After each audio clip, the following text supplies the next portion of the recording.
നമസ്കാരം മക്കളെ. അപ്പം ഇന്നത്തെ വീഡിയോയിൽ നമ്മൾ ഉൾപ്പെടുത്തിയിരിക്കുന്നത് റൈറ്റ് ടു ഇൻഫർമേഷൻ ആക്ട് 2005 പറ്റിയിട്ടാണ്. അതായത് ഇന്ത്യൻ പൗരന്മാർക്ക് സർക്കാർ വിവരങ്ങൾ അറിയുവാനുള്ള അവകാശത്തെ സംബന്ധിച്ചും അതുപോലെ തന്നെ അത് സംബന്ധിച്ച നിയമങ്ങളെ പറ്റിയും വേണ്ട രീതികളെക്കുറിച്ചും പ്രതിപാദിക്കുന്ന ആക്ടാണ് RTI അഥവാ വിവരാവകാശ നിയമം എന്ന് പറയുന്നത്. ഈ നിയമപ്രകാരം ഓരോ പൗരനും സർക്കാർ ഓഫീസുകളിൽ നിന്ന് ആവശ്യമുള്ള വിവരങ്ങൾ തേടാനുള്ള അവകാശമുണ്ട്. 30 ദിവസത്തിനുള്ളിൽ വിവരങ്ങൾ കൈമാറണമെന്നാണ് നിയമത്തിൽ പറയുന്നത്. സുതാര്യത, ഉത്തരവാദിത്തം, അഴിമതി നീക്കം ചെയ്യൽ, ഗവൺമെന്റും പൗരനും തമ്മിലുള്ള പങ്കാളിത്തം എന്നിവയൊക്കെയാണ് ഈ നിയമത്തിന് പിന്നാലെ പ്രധാനപ്പെട്ട ആശയങ്ങൾ പറയുന്നത്. പൗരന് വിവരങ്ങൾ ലഭ്യമാക്കുക എന്നാണ് ഈ ആക്ടിന്റെ അടിസ്ഥാന ലക്ഷ്യം. അപ്പോൾ ഇതാണ് എന്താണ് റൈറ്റ് ടു ഇൻഫർമേഷൻ ആക്ടിന്റെ ഇൻട്രൊഡക്ഷൻ എന്ന് പറയുന്നത്. അതുപോലെ തന്നെ ജനാധിപത്യത്തിന്റെ സൂര്യ തേജസ് എന്നറിയപ്പെടുന്നത് എന്താണ്? വിവരാവകാശമാണ്. ലോകത്തിൽ ആദ്യമായി വിവരാവകാശ നിയമം പാസാക്കിയ രാജ്യം ഏതാണെന്ന് ചോദിച്ചാൽ അത് സ്വീഡനാണ്. വിവരാവകാശ നിയമത്തിന്റെ മുൻഗാമി എന്ന് പറയുന്നത് ഫ്രീഡം ഓഫ് ഇൻഫർമേഷൻ ആക്ട് 2002 ആണ്. അപ്പോൾ ഫ്രീഡം ഓഫ് ഇൻഫർമേഷൻ ആക്ട് 2002 ആണ് വിവരാവകാശ നിയമത്തിന്റെ മുൻഗാമി എന്നറിയപ്പെടുന്നത്. ഈ വിവരാവകാശ നിയമം 2005 ലോക്സഭയിൽ പാസ്സാക്കുന്നത് 2005 മെയ് 11-നാണ്. ലോക്സഭയിൽ 2005 മെയ് 11-ന് പാസ്സാക്കുന്നു. അതുപോലെ തന്നെ രാജ്യസഭയിൽ 2005 മെയ് 12-നാണ് പാസ്സാക്കുന്നത്. അത് കഴിഞ്ഞിട്ട് പ്രസിഡന്റ് ഒപ്പുവെക്കുന്നത് 2005 ജൂൺ 15-നാണ്. എന്താണ് ലോക്സഭ പാസ്സാക്കുന്നത് 2005 മെയ് 11, രാജ്യസഭ പാസ്സാക്കുന്നത് 2005 മെയ് 12-ആണ്. പ്രസിഡന്റ് ഒപ്പുവെക്കുന്നത് 2005 ജൂൺ 15-ആണ്.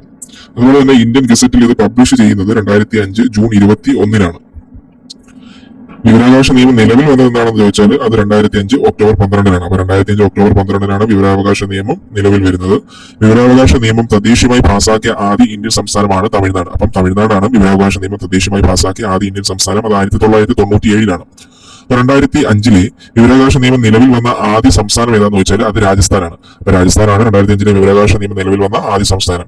ഈ വിവരാവകാശ നിയമം പാസ്സാക്കുവാൻ കാരണമായ സംഘടന ഏതാന്ന് ചോദിച്ചാൽ അത് മസ്ദൂർ കിസാൻ ശക്തി സംഘടനയാണ്. മസ്ദൂർ കിസാൻ ശക്തി സംഘത്തിന്റെ സ്ഥാപകയാണ് അരുണ റോയ്. അപ്പൊ അരുണ റോയ് ആണ് മസ്ദൂർ കിസാൻ ശക്തി സംഘത്തിന്റെ സ്ഥാപക. ഈ ഇന്ത്യയിൽ ആദ്യമായി വിവരാവകാശ നിയമം നൽകിയത് ആരാന്ന് വെച്ചാൽ അത് ഷാഹിദ് റാസ ബർണോയിയാണ്. അപ്പൊ ഷാഹിദ് റാസ ബർണോയിയാണ് ഇന്ത്യയിൽ ആദ്യമായി വിവരാവകാശ അപേക്ഷ നൽകിയത്. അത് പൂനെ പോലീസ് സ്റ്റേഷനായിരുന്നു അതെന്താണ് നൽകിയിരുന്നത്. അപ്പോൾ വിവരാവകാശ നിയമത്തിന്റെ പ്രധാന ലക്ഷ്യങ്ങൾ എന്ന് പറയുന്നത് എന്തൊക്കെയാണ്? സർക്കാർ സ്ഥാപനങ്ങളിലും സർക്കാർ ധനസഹായം നൽകുന്ന സ്ഥാപനങ്ങളിലും വിശ്വസ്തതയും സുതാര്യതയും വർദ്ധിപ്പിക്കുക, അതുപോലെ അഴിമതി ഇല്ലാതാക്കുക എന്നാണ് വിവരാവകാശത്തിന്റെ നിയമത്തിന്റെ പ്രധാന ലക്ഷ്യങ്ങളിൽ വരുന്നത്. ഈ വിവരാവകാശ നിയമപ്രകാരം 2 പട്ടികകൾ അല്ലെങ്കിൽ 2 ഷെഡ്യൂളുകളാണ് ഉള്ളത്. 1-ാം പട്ടികയും 2-ാം പട്ടികയുമാണ്. അപ്പം 1-ാം പട്ടികയിൽ പറയുന്നത് ഏതൊക്കെ സ്ഥാപനങ്ങളിൽ നിന്ന് വിവരങ്ങൾ ശേഖരിക്കാം എന്നതാണ്. 2-ാമത്തെ പട്ടികയിൽ പറയുന്നത് ഏതൊക്കെ സ്ഥാപനങ്ങളിൽ നിന്ന് വിവരങ്ങൾ നിക്ഷേപിക്കുന്നു എന്നതാണ് 2-ാമത്തെ പട്ടികയിൽ പറയുന്നത്. ഈ വിവരാവകാശ നിയമപ്രകാരം വിവരം ലഭിക്കുന്നതിനായുള്ള അപേക്ഷാ ഫീസ് എന്ന് പറയുന്നത് 10 രൂപയാണ്. ഈ വിവരാവകാശ നിയമപ്രകാരം വിവരം ലഭിക്കുന്നതിന് അപേക്ഷ സമർപ്പിക്കേണ്ടത് ആർക്കാണെന്ന് ചോദിച്ചാൽ അത് പബ്ലിക് ഇൻഫർമേഷൻ ഓഫീസറിന് അല്ലെങ്കിൽ അസിസ്റ്റന്റ് പബ്ലിക് ഇൻഫർമേഷൻ ഓഫീസറിനാണ്. പബ്ലിക് ഇൻഫർമേഷൻ ഓഫീസർ തനിക്ക് എന്തെങ്കിലും ലഭിക്കുന്ന അപേക്ഷയുടെ മറുപടി എത്ര ദിവസത്തിനകം നൽകണമെന്ന് വെച്ചാൽ 30 ദിവസത്തിനകമാണ്. അതുപോലെ തന്നെ അസിസ്റ്റന്റ് പബ്ലിക് ഇൻഫർമേഷൻ ഓഫീസർക്ക് ലഭിക്കുന്ന അപേക്ഷയുടെ മറുപടി നൽകേണ്ടത് 35 ദിവസത്തിനകമാണ്. ഒരു വ്യക്തിയുടെ ജീവനെയോ അല്ലെങ്കിൽ സ്വത്തിനെയോ സ്വാതന്ത്ര്യത്തെയോ ബാധിക്കുന്ന വിവരങ്ങളുടെ മറുപടിയാണ് കൊടുക്കേണ്ടതുണ്ടെങ്കിൽ അത് 48 മണിക്കൂറിനുള്ളിൽ അത് കൊടുക്കണം. പബ്ലിക് ഇൻഫർമേഷൻ ഓഫീസറുടെ തീരുമാനത്തിനെതിരെ അപ്പീൽ നൽകേണ്ടത് മറുപടി ലഭിച്ച് അല്ലെങ്കിൽ മറുപടി ലഭിക്കേണ്ട സമയപരിധി അവസാനിച്ച് 30 ദിവസത്തിനുള്ളിലാണ്. അതുപോലെ തന്നെ ഈ പബ്ലിക് ഇൻഫർമേഷൻ ഓഫീസറുടെ തീരുമാനത്തിന് എതിരായി ആർക്കാണ് അപ്പീൽ നൽകേണ്ടതെന്ന് ചോദിച്ചാൽ പ്രസ്തുത ഓഫീസിൽ പബ്ലിക് ഇൻഫർമേഷൻ ഓഫീസറുടെ തൊട്ടു മുകളിലുള്ള ഉദ്യോഗസ്ഥനാണ് കൊടുക്കേണ്ടത്. ഈ 2-ാം അപ്പീൽ 90 ദിവസത്തിനകം കേന്ദ്ര അല്ലെങ്കിൽ സംസ്ഥാന വിവരാവകാശ കമ്മീഷന് നൽകണം.